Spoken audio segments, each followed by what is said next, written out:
Ito, mas madali ikabit dahil putulin mo lang siya ng pantay, kabilaan, hindi mo na kailangan mag-miter. Katulad nito, mas madali ikabit to, mas magastos. Dito naman, medyo matrabaho dahil imamiter mo pa, pero mas makakatipid ka dito. Magandang araw mga kabakal. Bakit nga ba hindi ako gumagamit ng elbow at mas ginusto ko yung 2 cup o half spare kaysa elbow? Una, ang hagdanan natin, so wala naman tayong hagdanan na pagdating sa landing, naka-reduce yung pinaka-opening niya. Lahat naman ng hagdanan, may kanto yan. Kaya nga pag naglagay tayo ng railings, kung ano yung itsura ng hagdanan, dapat ganun din ang railing natin. Pero pagdating sa kanto na to, yan po yung nilalagyan natin ng half spare. Pero din namang iba, mas gusto nila yung elbow gamitin kasi unang-una, mas madali nga naman siyang gawin. So hindi mo na kailangan mag-45, hindi mo na kailangan i-miter yung mga top rail natin, tubo, putulin mo na ng pantay at lagyan mo siya ng elbow. So yun ang gusto naman ng iba. So ako, mas pinili ko yung half spare. So pangalawa, pag gumawa kasi ako ng quotation, yung elbow hindi ko na sinasama sa quotation yan. Alam niyo kung bakit? Ang elbow kasi, ito, pag bumili ka ng isang piraso nito is 150. Kung ikumpara mo dito sa half spare, 50 pesos lang to. So ngayon, ito, pagka elbow kasi ang ginamit natin, so pag nilagay natin yan dyan, isang piraso, 150, anong 150 dito, tapos, 300 na. Tapos, meron tayong mga sub-rail dyan, yung mga intermediate natin, kahit sabihin natin di uno yan, tapos lagyan din natin ng elbow, so kung hindi ako nagkakamali, nasa 90 pesos din yung isang pirasong elbow nun, yung sa di uno. So, ang daming elbow na gagamitin natin doon. So kung 5 sub-rail yan, so bali 10, magkabilaan sa di uno. Tapos dito sa D2, kasi D2 yung tubo natin, 2 elbow ang kailangan natin. So magkano na yun? Ibig sabihin, mas magastos siya. Pero, mas mabilis siya gawin. Dahil hindi na tayo mag-miter. Ayan. Samantalang ang 2 cup na gagamitin natin, pag bumili tayo, 50 pesos, 3 o 4 din, ang isang piraso, magagamit natin sa dalawang kanto na. Yun ang kaibahan dyan. Yun din ang inaayaw ko sa elbow dahil masyado magastos. Pero, kung gusto naman ni customer na elbow ang ipalagay, tayo, susunod din tayo kay customer. Kasi, customer yan eh. Kung anong gusto nila, anong maganda sa paningin nila, yun ang susundin natin. Kaya lang, isasama natin yun doon sa quotation ko. Ngayon, ipapakita ko lang sa inyo kung paano natin ikabit yung elbow at kung paano natin ikabit yung toe cup. Ayan. So, sundan nyo itong video na to para malaman din natin kung paano natin lagyan ng elbow siya at toe cup. So, ang gagawin natin siguro, yung isang kanto, lagyan natin ng elbow, tapos yung kabila, toe cup ang ilagay natin. Okay? Itong half spare na to, hatiin natin yan. Napakadali na naman hatiin yan. Idikit lang natin para hindi na natin kailangan hawakan. So halimbawa, nakadikitan siya ng ganyan. Kukuha lang tayo ng tubo o kaya sa lamisa natin. Kung meron tayong baka na lamisa, pwede natin i-spot mo natin kurari doon. Tapos bibiyakin natin. Kaya lang, meron akong nahating half spare nito. Ito yung kalahati niya. So, ito na gagamitin natin ngayon. So ngayon, ang pagkabit ng half spare, kung anong laki ng tubo natin, hatiin lang natin yan. So halimbawa, ito, 50 mm. So mula dito sa kanto, pinakadulo, kuha tayo ng 25. Yan, 25 mm. 25 dyan. Tapos, 25 din dito. Yan.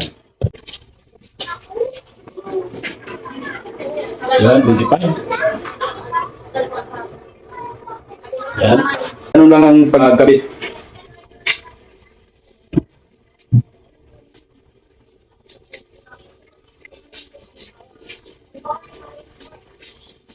Yan.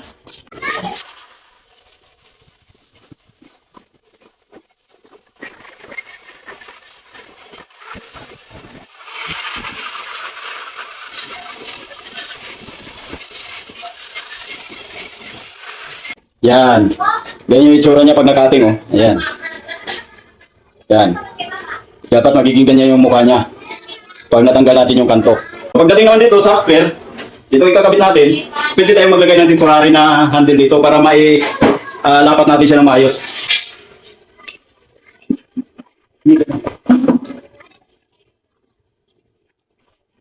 Yan. Kasi hindi natin siya mahawakan eh.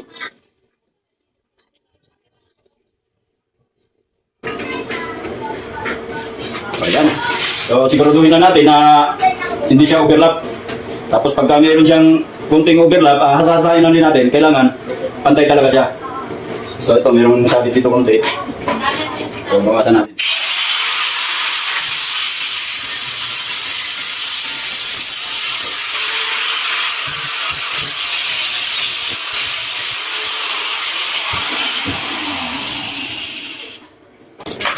Pagdating naman dito sa half spare na to, walang problema eh. Kahit ikot-ikutin mo yan, titignan mo lang kung saan yung mas lapat siya. Ayan, okay na.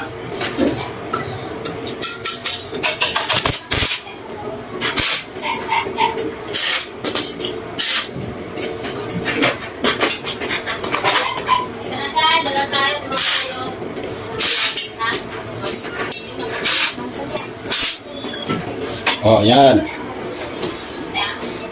Yan na yung itsura niya pagka nakabitan ng half spare. Yan.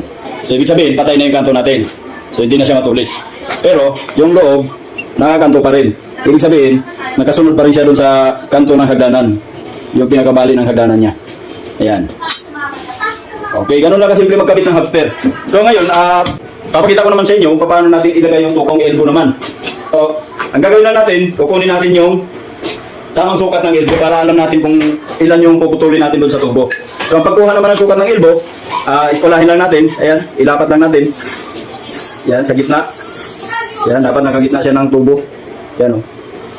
Yan, dapat nakagitna siya. Tapos, dahil malabo na yung eskwala natin, hindi na natin makita yung mga number dyan. So, sukatin na lang natin. So, i-plastin tayo. Mag-plastin na lang tayo. Ang pagsukat dito sa loob ng eskwala. Dito, tapos dito, sa dulo. Ayan, sukatin natin. So, ayan, 80. Kung makikita nyo, 80 yan. Ayan, 80. Tapos, siyempre, dito, 80 din yan. Parehas lang yan. Wala dito sa dulo, kuha tayo ng 80. Ayan, kuha tayo ng 80 dito. Ganon din dito, 80. Ayan. Kailangan pagputol dito, pantay din. Yan.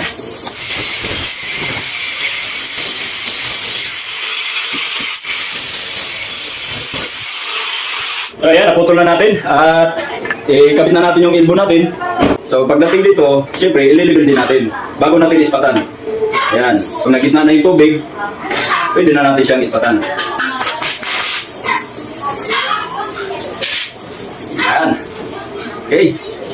Tapos, saan natin ilagay ito?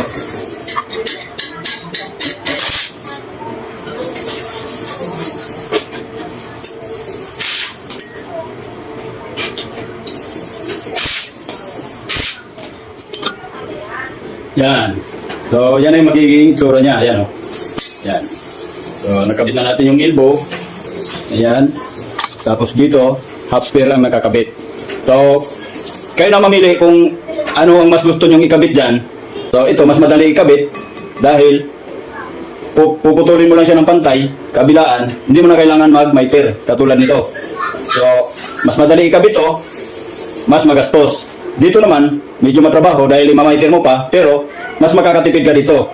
Dahil sa isang half spare, dalawa na ang malalagyan mo, dalawang kanto na, magkabilaan. Ito ang ingatan yung mga kabakal. Dito kayo magkakaproblema pagdating sa finishing. Although madali lang siya ikabit, madali lang siyang gawin, pero pagdating sa finishing, dito kayo magkaproblema. Dahil, bakit kanyo? Itong elbow kasi, hindi naman kasi 100% na bilog na yan dahil na ano na yan, na-deform na yan, dumaan na sa makina yan, kaya hindi na katulad ng bilog talaga. Kaya magkakaroon ng diferensya niyan. So, hindi natin maiwasan na magkakaroon siya ng overlap. Ayan. Meron talaga yan. Hindi natin ma-100% yan na magpapantay ang dalawa na yan na dugtungan.